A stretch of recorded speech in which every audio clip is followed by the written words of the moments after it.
JD Vance is facing backlash after referring to Democratic Senator Alex Padilla as José Padilla. Well, I was hoping José Padilla would be here to ask a question, but unfortunately I guess he decided not to show up because there wasn't the theater. Here's the context behind Vance's controversial remarks.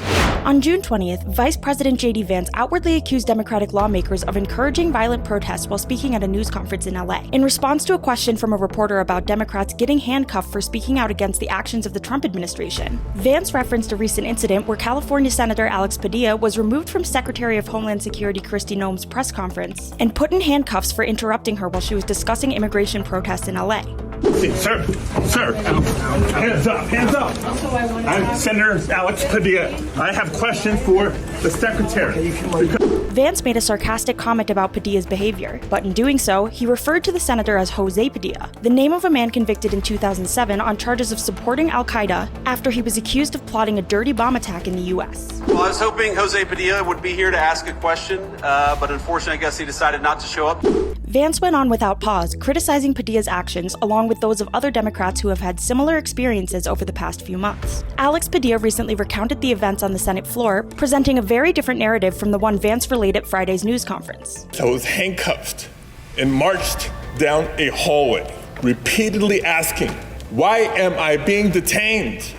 Not once did they tell me why.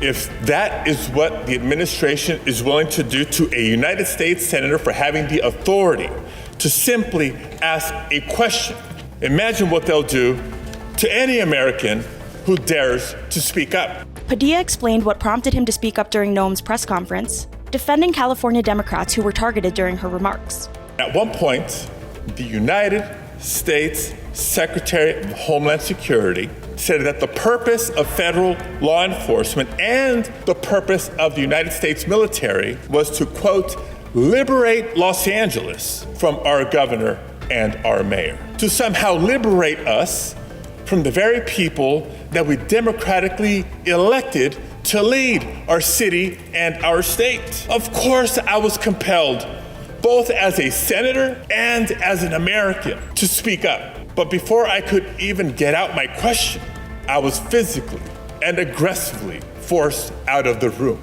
A spokesperson for JD Vance defended the vice president for calling Alex Padilla José by stating that he must have mixed up two people who have broken the law. A spokesperson for Senator Padilla called Vance's remarks another unserious comment from an unserious administration, adding that as a former colleague of Senator Padilla, the vice president knows better. On Friday evening, California Governor Gavin Newsom accused Vance of intentionally using the wrong name. Writing on social media, JD Vance served with Alex Padilla in the United States Senate. Calling him José Padilla is not an accident. As of June 21st at 12 p.m. Eastern Time, the vice president has not directly addressed his use of the incorrect name.